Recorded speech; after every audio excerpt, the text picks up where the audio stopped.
자, 오늘 우리 계시록 6장의 넷째인부터 좀 나가보도록 하겠습니다. 그러면 오늘 넷째인, 다섯째인까지 나가고 금요일 날 그 재림의 징조인 여섯 번째 인과 그리고 일곱 번째 인까지 보도록 하겠습니다. 계시록 6장 7절 한번 같이 읽어볼까요? 그럼요. 계시록 6장 7절입니다. 시작. 넷째 인을 떼실 때 내가 넷째 생물의 음성을 들으니 말하되 오라 하기로. 계속 읽어보세요. 네. 내가 봄에 청황색 말이 나오는데 그 탄자의 이름은 사망이니 음부가 그 뒤를 따르더라. 그들이 땅 4분의 1의 권세를 얻어 검과 흉년과 사망과 땅의 짐승들로서 죽이더라. 예. 자, 이 네 번째 인은 그 시대를 7시대로 구분하면 어느 시대죠? 네 번째 인. 두아디라 교회 시대입니다. 이 시대는 538년부터 시작해서 1517년까지, 종교개혁이 일어나기 전까지 이 시대를 한마디로 하면 중세 암흑기라고 할 수 있습니다. 하나님 백성들이 가장 고통을 당하는 시대죠. 교황권 전성기라고 제가 이제 그렇게 이제 우리가 배웠는데, 제가 역사를 좀 보면서 교황권 전성기보다는 하나님의 백성들이 고통을 당하는 시대, 천주교가 온 세상을 국교로 내면서 유럽 전체를 뒤덮는 시대라고 보면 돼요. 교황권 전성기라는 말은 조금 어울리지 않는 것 같더라고요. 제가 이렇게 그에 대한 얘기는 나중에 좀 다루도록 하겠습니다. 이 시대에 달려가는 말이 어떤 색이냐 그러면 청황색입니다. 그죠? 청황색. 청색과 노란색이 섞여 있는 그러한 말이에요. 좀 상상을 한번 해볼까요? 청황색. 이제 헬라어로는 클로로스라는 단어를 쓰는데, 이제 어떤 빛깔이냐면 클로로스라는 빛깔은 이제 한국말로 번역할 때는 청황색인데 실제로는 검푸른 빛깔이래요. 검푸른 빛깔이면 죽음의 빛깔이죠. 그죠? 또는 이제 어떤 사람은 이거를 이제 이 클로로스라는 이 단어를 가지고 사람이 아주 경악하거나 아주 공포에 질렸을 때 확 표정이 창백하게 변하잖아요. 그게 이제 클로로스의 빛깔이라고 합니다. 그 청황색이란 말은 한마디로 말하면 뭐냐 그러면 이 죽음이에요. 죽음의 빛깔입니다. 잿빛이죠. 사람이 죽었을 때 모습과 똑같아요. 그래서 이 청황색 말을 타고 있는 기사의 이름이 뭐다? 기사의 이름이 사망이 타고 있어요. 사망이라는 이름을 가지고 있는. 아주 무시무시한 어떤 그런 이제 모습이에요. 무시무시한 모습. 여러분, 교회는 이제 그리스도가 나타나야 될 곳이죠. 그죠? 항상 생각해야 돼요. 교회에는 그리스도가 나타나야 돼요. 제가 전하는 말씀이나 또는 여러분들의 모습이나 교회 시스템이라든가 돌아 의사결정하는 모든 모습에 뭐가 나타나야 되냐 그러면 그리스도가 나타나야 돼요. 그리스도라는 말은 이제 좀 약간 이제 추상적인데 이거를 조금만 더 얘기하면 그리스도는 뭐죠? 생명이죠. 그죠? 생명의 풍성함이 나타나는 곳이 바로 교회예요. 생명의 풍성함. 예수님이 내가 이 땅에서 오신 이유는 양들로 하여금 생명을 얻게 하고 그냥 생명이 아니라 생명의 풍성함을 얻게 하기 위해서 예수님께서 이 땅에 오셨다 그러는 거예요. 아시겠습니까? 근데 지금 이 두아디라 교회에는 정반대, 이 교회 말에 달려가는 말의 빛깔도 죽음, 타고 있는 사람도 죽음, 사망이 뒤따른다는 거예요. 교회는 그리스도와 연결되어 있는 곳이에요. 교회는 항상 그리스도가 나타나야 되고 그리스도는 생명의 풍성함을 이 땅에 우리에게 주기 때문에 이 모습이 교회에 나타나야 됩니다. 근데 이 본문을 보면 말을 타고 있는 존재는, 이 두아디라 시대에 말을 타고 있는 존재라는 것은 교회를 이끌고 있는 존재예요. 교회를 이끌고 있는 존재가 그리스도가 아니라 뭐다? 사망이에요. 그러니까 교회가 그리스도를 등지고 달려가게 되면 어떤 열매가 따라 나오냐 그러면 교회가 황폐와 죽음과 사망의 정신이 나타나는 거예요. 여기에는 생명의 꽃이 필 수가 없고 영혼의 구원이 이루어질 수가 없고 모든 것이 다 멸망으로 가는 거예요. 그래서 이 사망의 뒤를 뭐가 따라가고 있습니까? 예, 음부가 따라가고 있다 그래요. 음부. 자, 음부라는 건 뭐예요? 이거는 무덤이에요. 무덤. 무덤을 의인화했는데요. 이 무덤이 그 뒤를 따라가면서 검과 기근, 검이라는 것은 사륙이죠, 그죠? 검과 기근과 역병과 짐승들에 의해서 죽은 모든 자들을 이 무덤이 음부가 다 삼키는 거예요. 뒤 따라가면서 다 삼키고. 그걸 문학적으로 표현한 겁니다. 그래서 이 청황색 말은 이 사망과 음부로 의인화되어 있는, 이 타고 있는 사람이 이제 기사가 사망이에요, 그죠? 뒤에 따라오는 또 병사가 뭐냐 그러면 음부예요. 이 사망과 음부가 의인화되어 나타나는 거예요. 그래서 사망과 음부로 의인화되어서 영적으로 죽은 교회를 상징하고 있는 게 바로 이 청황색 말이에요. 그래서 이 검, 전쟁이죠. 흉년, 기근이죠. 역병은 뭐예요? 전염병이죠. 그죠? 짐승은 야수예요. 들짐승들이 교회의 죽음으로 말미암아 벌어지는 결과를 상징적으로 나타내는 거예요. 이 네 단어는요, 나중에 다음 금요일 날 제가 이제 레위기서와 같이 좀 비교하면서 이게 무언지 언약적 저주거든요, 한마디로. 이 교회가 하나님과의 언약이 깨어졌을 때 나타나거는 따라오는 게 바로 이 네 가지예요. 레위기서라든가 민수기에 보면 너희가 하나님 말씀을 따라가지 청종하지 않고 반대 방향으로 향해 나갈 때 하나님께서 플랜 B로 이렇게 너희들을 징계하고 다시금 회개하도록 돌이킬 때인데 그때 따라오는 게 바로 뭐냐 그러면 칼과 그 다음에 이 기근과 역병과 짐승이에요. 이 단어들입니다. 그래서 이 청황색 말의 이 기사는요, 내 말 중에서 가장 심각한 영적 상태를 보여주고 있는 거예요, 이 교회가. 우리가 지난번에 7교회를 통해 배웠습니다. 근데 이 교회의 죽음이 어디서 왔는가? 왜 이 교회가 죽어버렸는가? 왜 이 교회가 하나님의 그리스도가 나타나지 않고 생명의 풍성함이 나타나지 않고 사람들이 교회에 오면 막 행복하고 자기의 영적인 어떤 그런 병든 것이 치유되어지고 성도들의 관계를 통해서 막 회복되어지고 하나님의 품성을 보면서 막 서로가 연합하고 하는 이런 모습이 나타나지 않고 왜 죽음과 사망과 이 칼과 검과 기근과 역병이 나타나는가? 그 이유의 기초를 제공하는 걸 봐야 돼요. 그러니까 역사를 계속 봐야 됩니다. 이 두아디라가 죽음으로 가게 되는 그리스도를 등지고 가게 되는 가장 근본적인 이유는 세 번째 인에 있습니다. 그 바로 전의 시기에. 이 세 번째 인에 어떤 일이 벌어졌죠? 지난주 금요일 날. 세 번째 인의 시대에는 이게 검은색 말이 달려오고 있었어요. 그죠? 근데 이 시대는 어떤 시대였습니까? 예? 예? 세속화 시대예요. 집사님이 하나를 건졌습니다. 버가모 시대는 세속화 시대. 이 시대를 세속화 시대를 우리 7교회에서 버가모 교회를 우리 배웠는데요. 이 검은색 말로 시작되는 이 세 번째 인에서는 이 교회는 어떤 일이 벌어지고 있냐 그러면 영적인 기근이 벌어지고 있었어요. 세속화 시대. 영적 기근. 그러니까 영적 기근으로 말미암아 죽음이 오는 거예요. 다시 말해서 영적인 주림, 말씀의 기근으로 말미암아 찾아온 결과가 바로 뭐냐 그러면 죽음이에요. 네. 교회에 말씀이 사라지는 거예요. 네. 이제 그걸 우리가 봤죠. 한 데나리온의 밀한데요, 한 데나리온의 보리 석대로다. 네. 당시에 어떤 그런 그 시세보다 16배 정도의 비싼 가격으로 곡물이 판매되고 있는 거예요. 거의 말씀이 없는 거예요. 그래서 이 종말에 아모스서에도 보면 8장인가요? 마지막 때 그 기근이 찾아올 텐데 그 기근이 양식이 없어 주림도 아니요, 물이 없어 가람도 아니요, 뭐의 주림이다? 하나님 말씀의 기근이 된다는 거예요. 예. 그래서 온 천지 모든 사람들이 다 뭐가 온다? 이 죽음이 오는 거예요. 사망이 오는 거예요. 영적으로 다 죽어가는 거예요. 예. 그때 사람들이 이곳으로 저곳으로 동분서주하면서 하나님 말씀을 찾아가는데 다 죽어요. 살지 못하고. 그래서 이 말씀의 기근이 결국에는 교회를 어디로 가게 한다? 예, 영적인 죽음으로 가게 한다는 거예요. 여러분, 교회는 하나님의 말씀이 풍성해야 됩니다.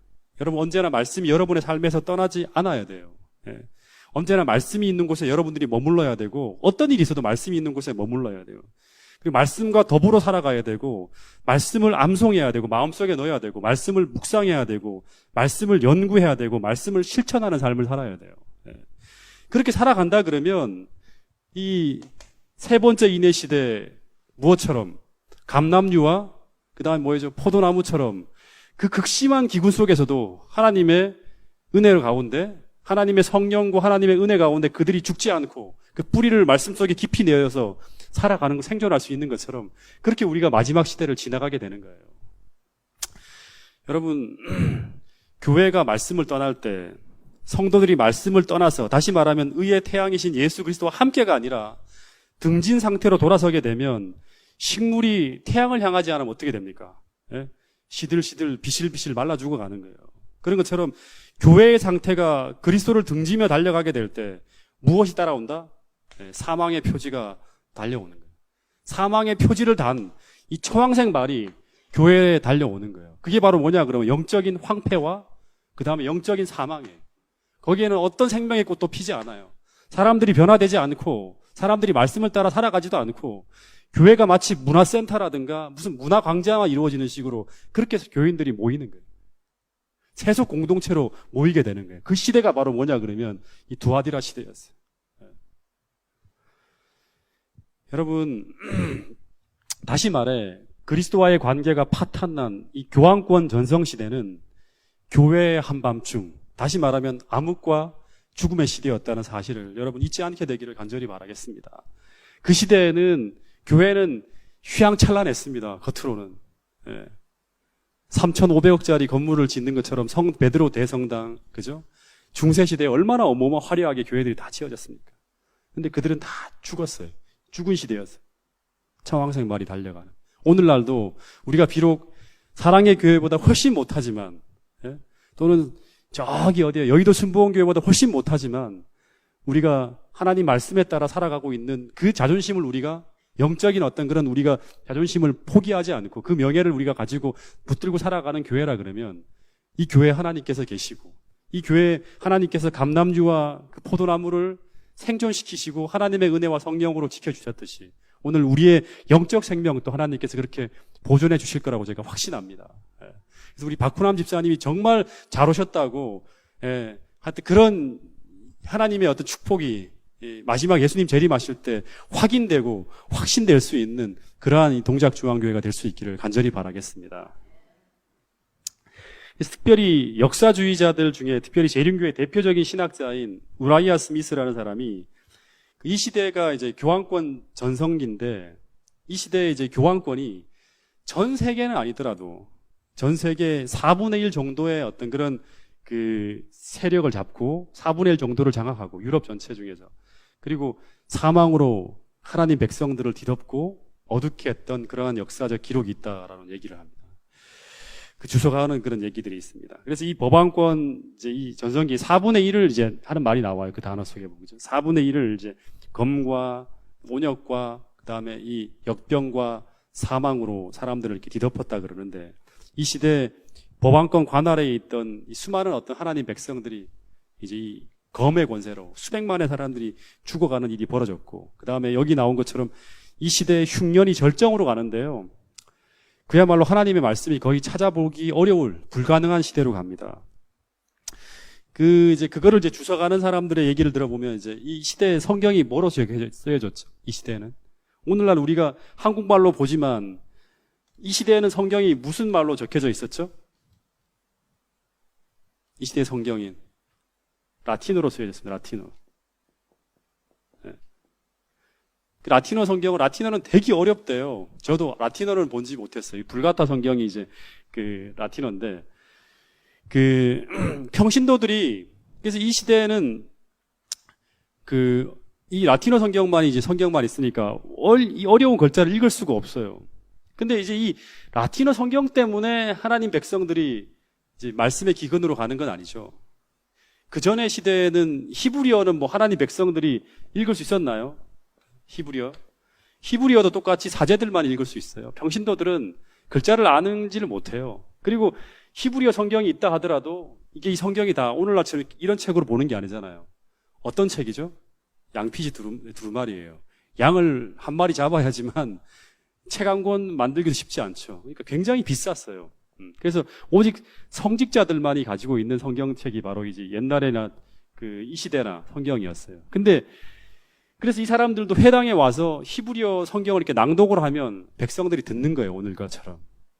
근데 이 시대는 뭐가 가장 이제 이 영적인 기근이 들어가는 가장 큰 이유가 뭐냐 그러면 이 시대 성직자들이 이 시대의 성직자들이 성경을 독점하고 다시 말하면 인포메이션을 독점할 뿐 아니라 이 교회가 세속화로 치달으면서 가장 큰 문제는 뭐냐 그러면 이 성직자들이 타락하면서부터 영적 암흑이 오는 거예요. 말씀의 기근이 오는 거예요. 그래서 이 성직자들이 성경을 독점한 성직자들이 타락하면서 복음의 이설들과 오류가 들어오고 성경에 있지 않은 교리가 진리를 대신하면서 무엇이 오냐 그러면 말씀의 대흉년이 오는 거예요. 그러니까 교회에 와도 성경 얘기는 안 하는 거예요.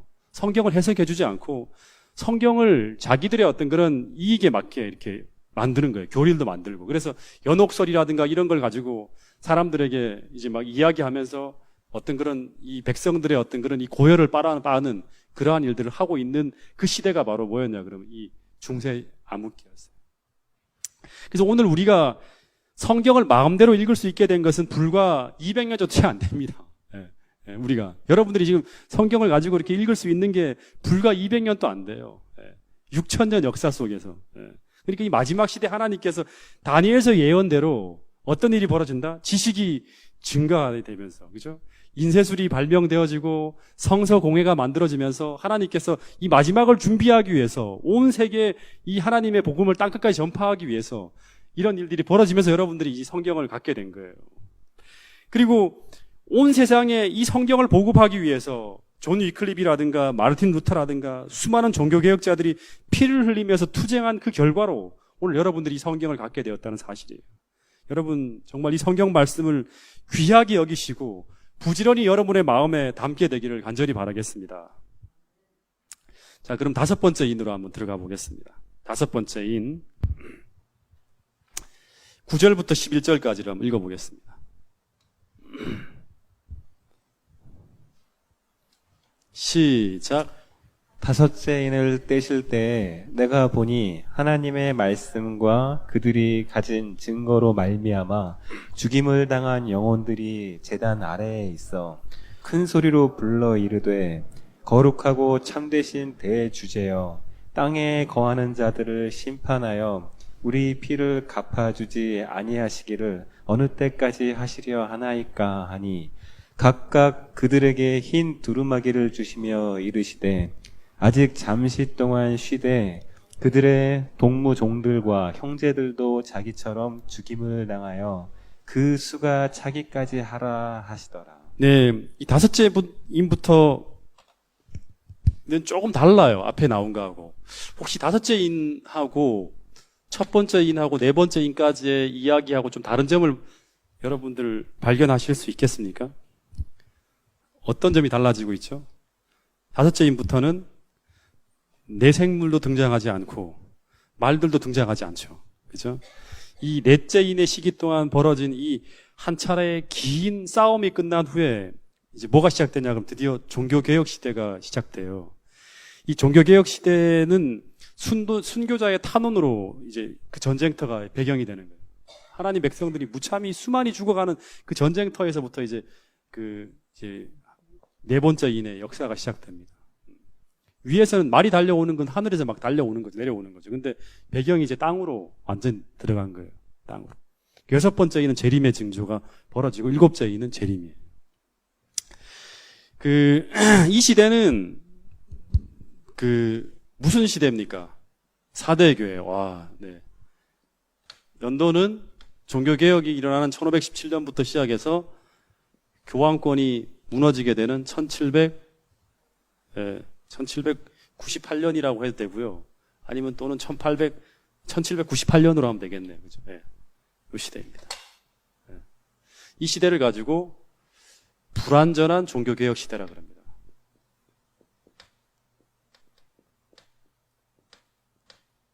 혹은 실패한 종교개혁 시대라는 실패한 종교개혁 시대. 그래서 이 1517년 마르틴 루터의 종교개혁의 시작과 함께 이제 이 시대가 시작되는데요. 종교개혁으로 말미암아 교황권이 약간 타격을 입기는 해요. 근데 곧바로 1517년이 지나가고 난 다음에 1534년에요. 이제 이거는 이제 좀 우리가 재림교회 조금 종말에 관심 있는 사람들은 많이 생각하는데요. 1534년에 뭐가 생겨나냐 그러면 그 제수이트라 그래갖고 예수회가 생겨납니다. 종교 개혁에 대한 반발로 반종교 개혁을 위해서 이제 출범하는 거죠. 그래서 이 예수회라는 조직이 생겨나면서부터 이 사람들은 교황권을 확립하고 다시 말하면 이 전 세계를 가톨릭화하기 위해서 수단과 방법을 가리지 않는다는 어떤 그런 이 신념을 가지고 등장을 합니다. 그래서 이들로 말미암아 교황권의 기세가요 약화되지 않고 이제 종교 개혁은 오히려 막 사분오열되면서 이렇게 약화되기 시작하는데 이 예수회로 말미암아 교황권의 기세가 전혀 약화되지 않을 뿐 아니라 종교 개혁자들이 아주 집중적으로 탄압되어지는 일이 벌어지고요. 그리고 수많은 종교 개혁자들이 종교 재판을 받고 무참하게 죽어가는 일들이 벌어집니다. 많이 죽어가요. 그래서 뭐 이런 탄압을 뚫고 이제 어디로 갑니까? 메이플라워를 타고 이제 미국으로 건너가는 일이 1600년대에 이제 벌어지는 거예요. 이들의 기세로 말미암아. 그래서 이 수많이 죽어가는 사람들이 이제 9절에 뭐라고 하냐 그러면 이제 뭐라고 부르짖고 있죠? 하나님의 말씀과 하나님 말씀 때문에 죽었어요. 그들이 가진 증거로 말미암아 예수의 증거로 말미암아 죽임을 당한 영혼들이 제단 아래에서 하나님 앞에 탄원하고 있는 거예요. 이 죽임을 당한 영혼들이 제단 아래에서 탄원하고 있다는 이 말이 무슨 말일까요? 이 선악의 대쟁투 속에서 의로운 편에 서서 싸우다가 억울하게 죽임을 당한 무수한 영혼들의 피가 제단 아래 쏟아지고 있다는 거예요. 네. 여러분, 중세시대에 이들이 왜 죽었습니까? 왜 죽었습니까? 죽은 이유가 뭐예요? 하나님 말씀과 진리 때문에요. 그들이 진리를 몰랐다면 죽을 일이 없죠. 진리를 가지고 있었는데 세상이 어떤 세상이에요? 의로운 세상이 아니어서 진리를 가진 자들이 악인과 마귀라는 제목으로 억울한 누명을 쓰고 화형에 처하면서 수많은 영혼들이 죽는 거예요. 세상이 의롭지 않기 때문에. 그래서 이들이 하나님 앞에 신원하고 있는 장면이 이제 의인화돼서 나타나는 거예요. 죽은 영혼들이 마치 살아있는 것처럼 하나님 앞에 탄원하는 장면은 나오는 거예요. 근데 여러분, 세상 역사를 쭉 보잖아요. 그러면 의인이 승리하는 경우는 제가 성경을 보니까요. 의인이 승리하는 경우는 거의 드뭅니다. 네. 그죠? 창세기 4장에 보면 이제 처음으로 의인과 악인의 대결이 벌어지죠. 그죠? 그 대결에서 누가 누구를 죽이죠?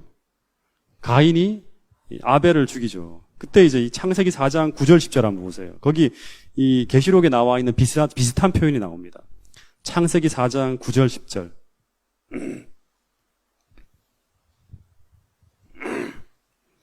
자, 창세기 4장 9절 10절 한번 읽어보겠습니다.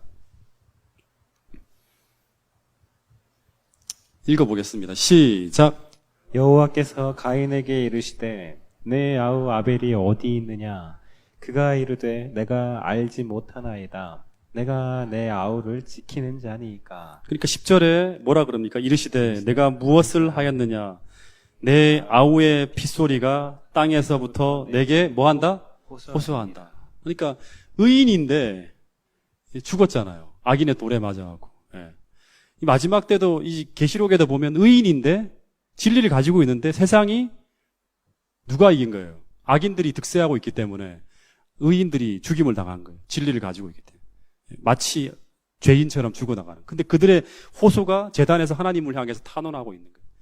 이 피가 하나님 앞에 호소하는 것처럼. 그 이후에도 보면 이사야도 그죠? 의인인데 악인에 의해서 므낫세에 의해서 톱으로 썰려 죽음을 당하죠. 그 다음에 스가랴도 제단에서 피를 뿌려 죽습니다. 그리고 예레미야도 의인인데 순교하게 죽죠. 돌에 맞아하고. 그 다음에 침례 요한도 의인인데 악인처럼 죽는 거예요. 예수님도 그랬나요? 예수님 순교자죠. 그죠? 예수님도 의인인데 악인의 손에 의해서 돌아가시는 거예요. 무고하게.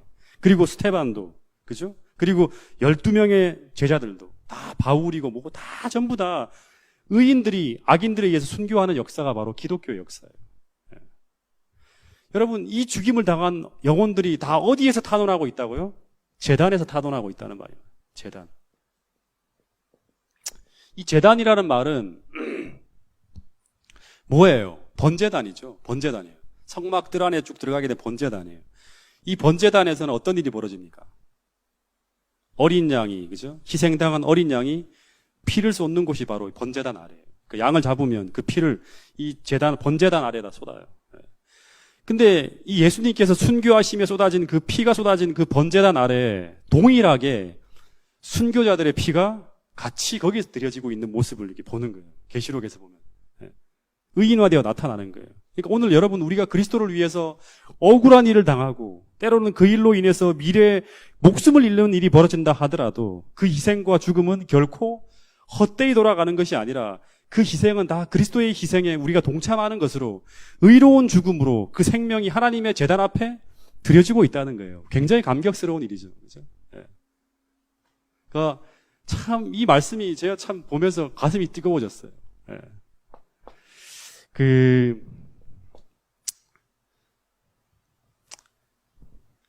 여러분 엘렌 화이트이 하늘나라에 가보니까 거기 이제 순교자들을 보게 되죠. 하늘나라 가보니까. 근데 그 순교자들이 전부 어떤 모습을 하고 있던가요? 초기 문집을 읽어보면. 초기 문집 보세요, 여러분들. 초기 문집 좀 보세요. 네. 어떤 모습을 하고 있죠? 하늘에 올라갔더니 순교를 당한 그 어린아이들도 순교당한 모습들이 쭉 같이 모여졌어요. 거기에 한 무리들이 있는데 그 사람들은 다 순교를 당한 사람들이. 그 사람들이 어떤 모습을 하고 있습니까? 다 붉은색 띠를 두르고 있어요. 하나님께서 그들은 특별하다는 거예요. 특별하다. 나를 위해서 목숨을 바친 사람들이라는 거예요. 하나님께서 의인의 죽음을 결코 우리가 이 땅에서 비록 그 사람들이 사도 바울이 목이 잘려 죽었어요. 그렇게 그 모습을 보면서 얼마나 경악하겠어요. 그죠? 12명의 제자들이 한 명도 그냥 죽은 사람이 없어요. 다 순교당했어요. 침례 요한부터 시작했어요.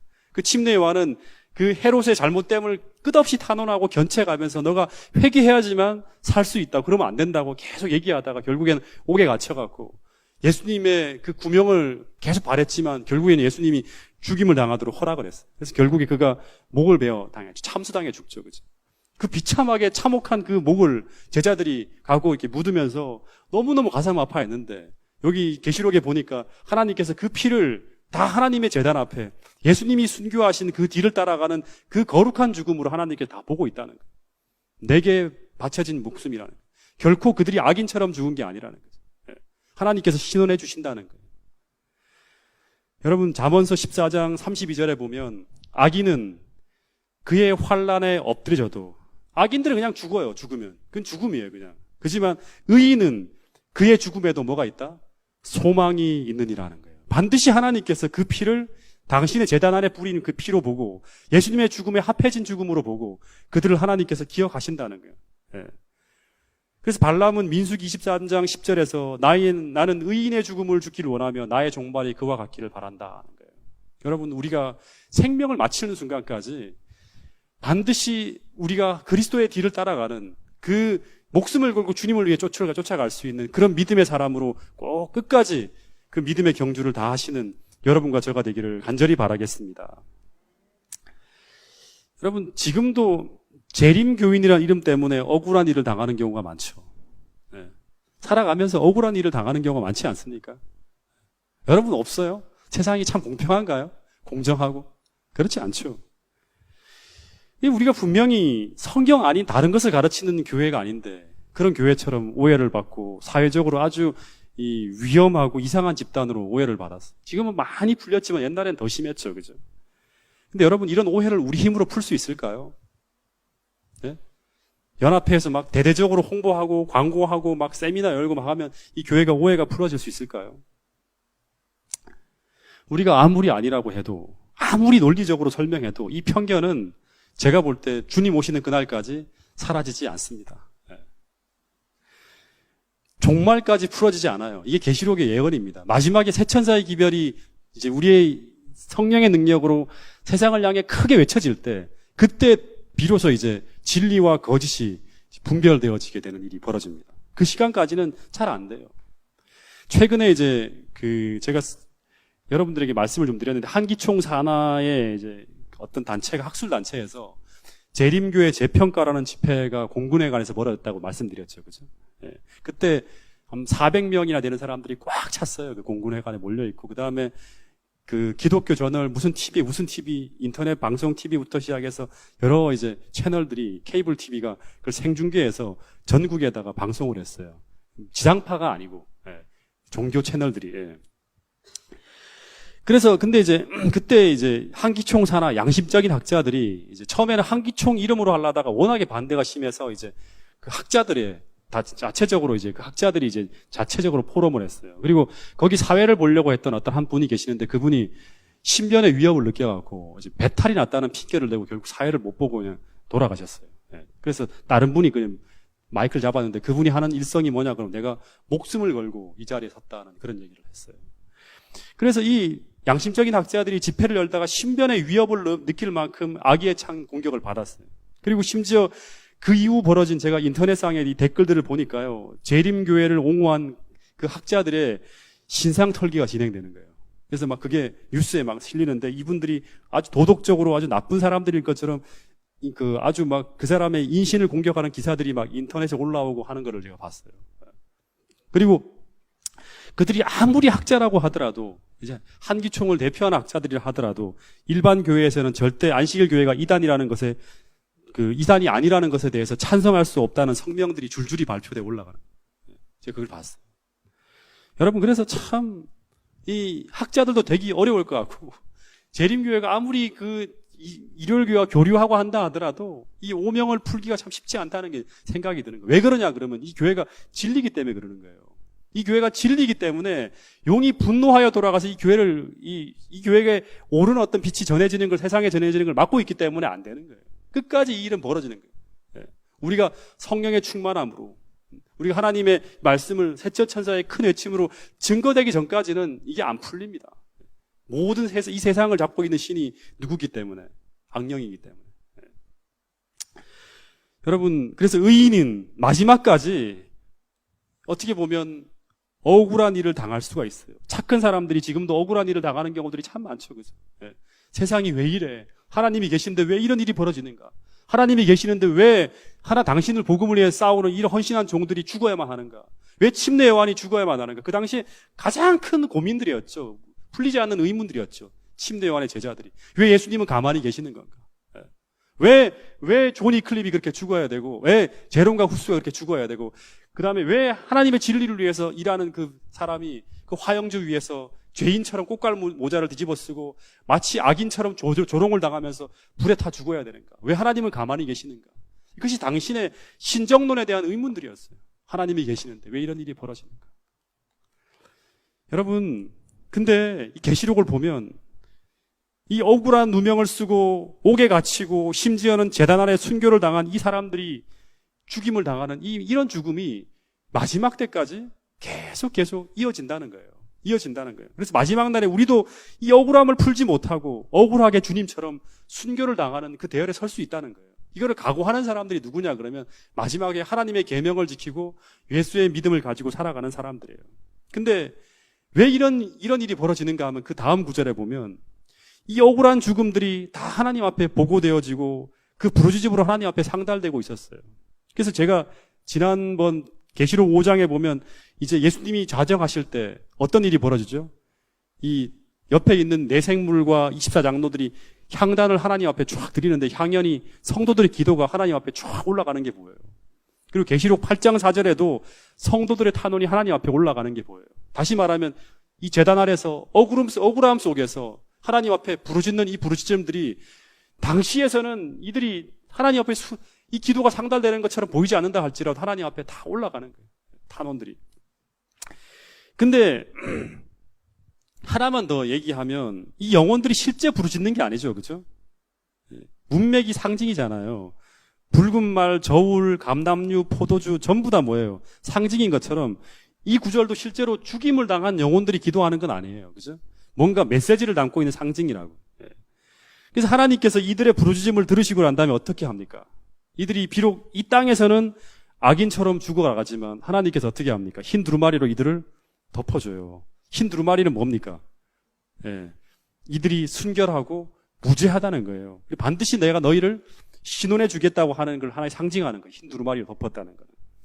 그리고 난 다음에 아직 잠시 동안은 쉬되 저희 동무종들과 형제들도 자기처럼 죽임을 받아 그 수가 차기까지 너희들은 쉬고 있으라는 그런 말을 해요. 이 말이 무슨 말입니까? 순교당한 사람들의 수가 정해져 있으니까 그 수가 찰 때까지 기다리라는 말인가요? 그게 아니에요. 그죠? 이 말은 뭐냐 그러면 왜 이들이 억울한 죽음을 당하는가 하면 왜 이들이 하나님 앞에 이들의 어떤 그런 억울함이 호소되지 않는가 하면 이 말은 어떤 식으로 해석하냐 그러면요. 사단의 본성이 충분히 드러나고 하나님의 공의가 더욱 분명히 밝혀질 때까지 기다리라는 거예요. 사단이 이렇게 하나님의 백성들을 아벨을 죽이고 그죠? 하나 잘못한 사람들이 없는 걸 죽이고 하는 모습들을 온 우주가 다 뭐예요?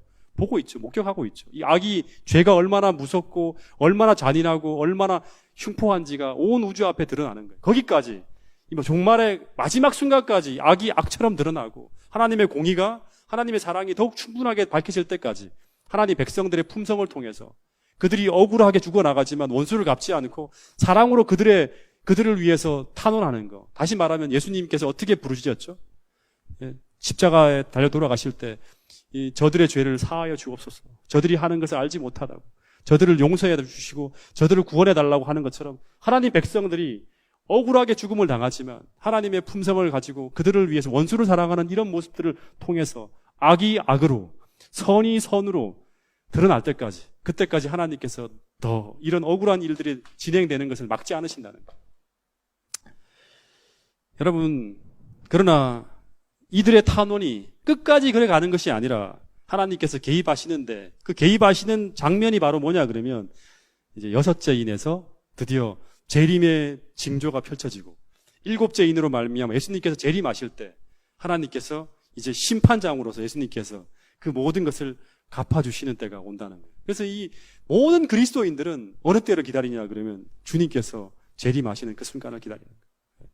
그분께서 정말 하늘의 모든 권세를 가지시고 악을 악으로, 그죠? 의인을 의인으로 하나님의 편에 선 자와 그렇지 않은 자를 가려주시고 억울하게 죽임을 당한 사람들이 얼마나 그 일이 훌륭한 사람이고 얼마나 하나님께서 귀하게 보시는 사람인지를 다 갚아주신다는 거예요. 여러분 이 믿음을 가지시고 비록 이 땅에서는 억울하고 답답하고 힘든 그러한 누명을 쓰고 살아가고 있지만 여러분 진짜 진리를 가지고 있지만 진리가 아니라 마치 진짜 이 가짜고 이 거짓을 전하는 사람처럼 이런 누명을 쓰고 있지만 이 모든 것을 하나님이 갚아주신다는 그 믿음을 가지시고 끝까지 진리대로 하나님 말씀을 따라 살아가시는 여러분과 제가 되기를 간절히 바라면서 오늘 말씀을 줄이도록 하겠습니다.